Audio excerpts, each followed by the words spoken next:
With Pokemon Black Bolt and White Flare right around the corner, I want to talk to you guys about how the markets in Japan are reacting to cards that are coming out, especially PSA 10s. My name is JD with OtakuAnimeGoods.com, and let's check out these hits.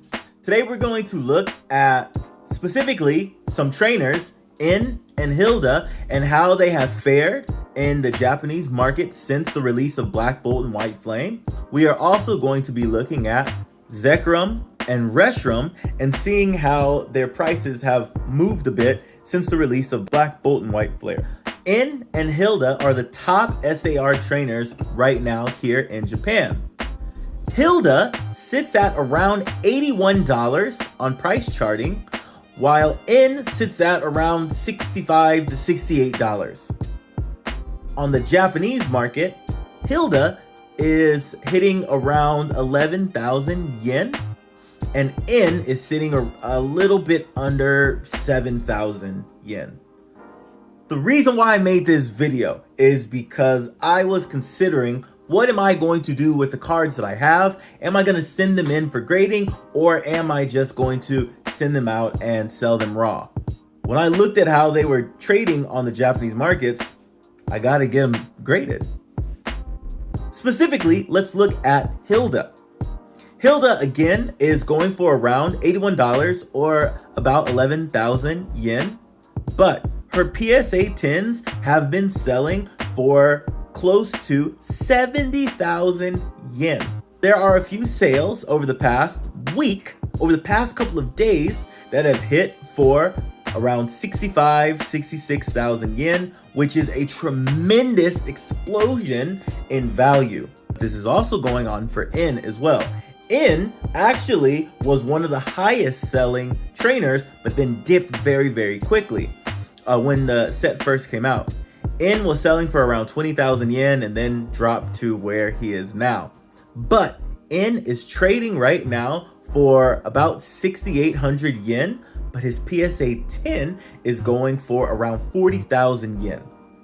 That is it's almost a 5 times increase in value, just like Hilda's. Hilda's is close to a 5-6 times increase. But who cares? That's what grading is supposed to do, right? Grading is supposed to increase the value. But now let's look at Reshiram and Zekrom and see what their prices look like. While both Reshiram and Zekrom have SAR variants, we are only going to be looking at the top tier cards, which are their BWR rarity variants. Reshiram BWR sits at around 40,000 yen trading value, whereas Zekrom sits a little lower at 35,000 yen. Reshiram BWR sits around 72,000 yen trading, while Zekrom sits at about 69,000 yen. That is a big number, but that increase is only 2 times, or really like 1.5 times. One way in which we can explain this is the waifu tax.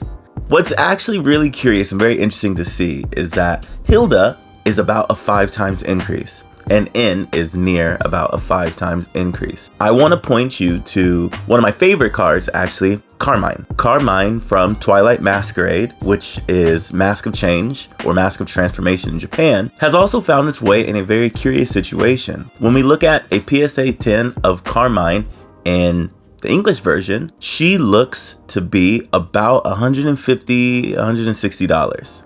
Which isn't bad for a PSA 10. But when we look at her on the Japanese market, Carmine is trading for 80,000 yen, which is $550. What kind of an increase in value is that? It's 5 times. What's the waifu tax?